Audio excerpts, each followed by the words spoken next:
5 skamer paling terkenal di Malaysia.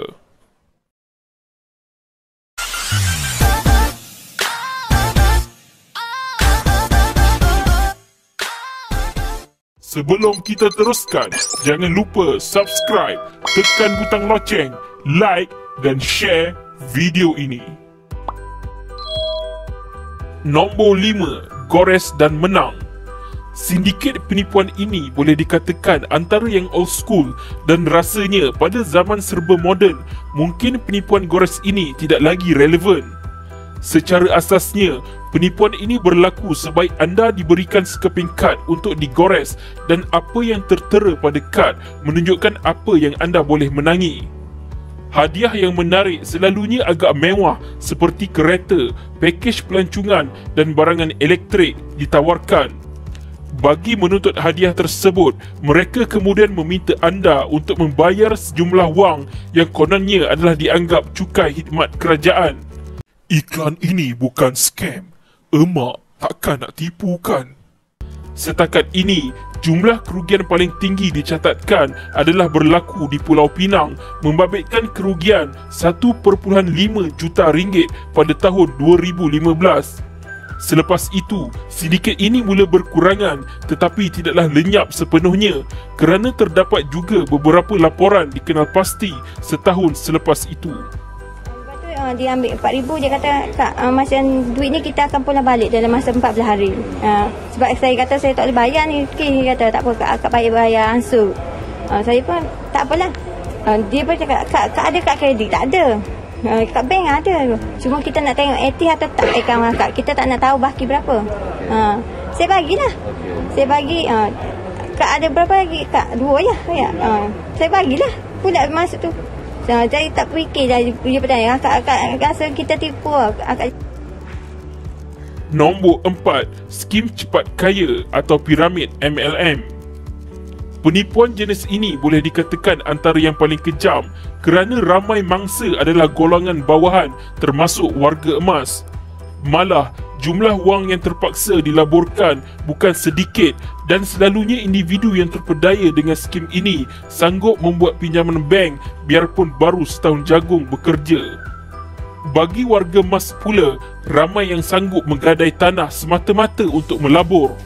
Kes sebegini banyak dilaporkan pada permulaan MLM sekitar 10 tahun lalu. Selain itu, skim ini turut berkait rapat dengan skim cepat kaya yang menawarkan kadar pulangan yang tinggi atau tidak realistik bagi jumlah pelaburan yang kecil. Disebabkan itu juga, jumlah kerugian jenis scam ini antara yang paling tinggi dicatatkan. Menurut Pengarah Jabatan Siasatan Jenayah Komersial Bukit Aman, polis menerima laporan kerugian kira-kira 4.4 bilion ringgit Malaysia melibatkan 24 penipuan skim pelaburan sejak Julai 2013 sehingga September tahun ini. Dalam tempoh 4 tahun ini, sebanyak 1.7 juta mangsa dilaporkan dan polis menerima lebih 2,500 laporan. Jumlah ini saja sudah membuktikan sindiket pelaburan piramid ini banyak helahnya. Nombor 3, black money atau penipuan awang hitam.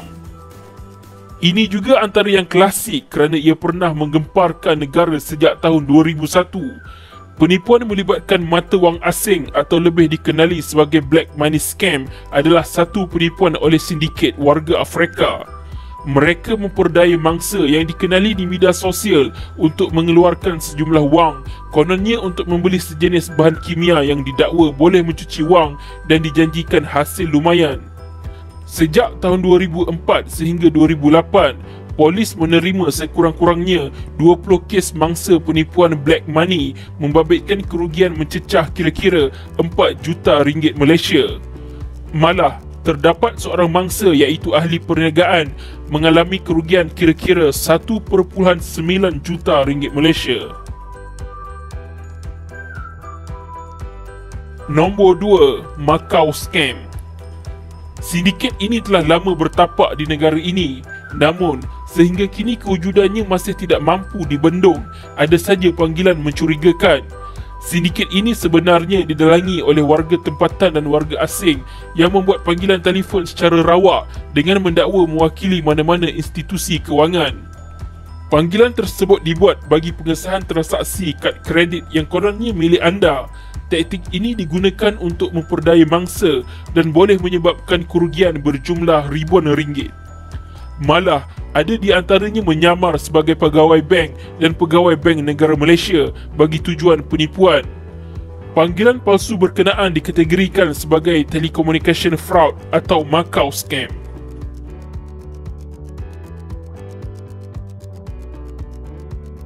Nombor 1, love scam.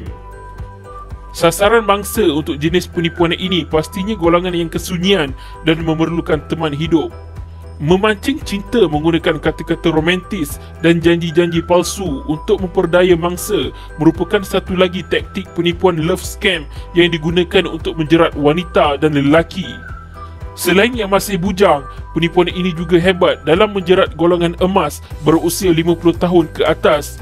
Terdapat beberapa warga emas wanita yang kecundang dengan penipuan ini. Menurut maklumat didedahkan oleh Bahagian Jenayah Cyber dan Multimedia, Jabatan Siasatan Jenayah Komersial Bukit Aman, sebanyak 5,456 kes penipuan cinta dalam talian melibatkan kerugian lebih 250 juta ringgit Malaysia telah direkodkan sejak tahun 2013 hingga Ogos tahun ini. Keadaan saya pada masa tu, saya mengikut kata hati. Dengan keadaan kita seorang-seorang. Jadi kalau nasihat saya pada orang yang kemudian ni, elok kita bila dah kita kena macam tu, kita cari kawan-kawan bertanya. Mungkin ada juga yang pernah kena. Jadi mungkin diorang boleh bagi pendapat kat kita mana yang baik, mana yang buruk.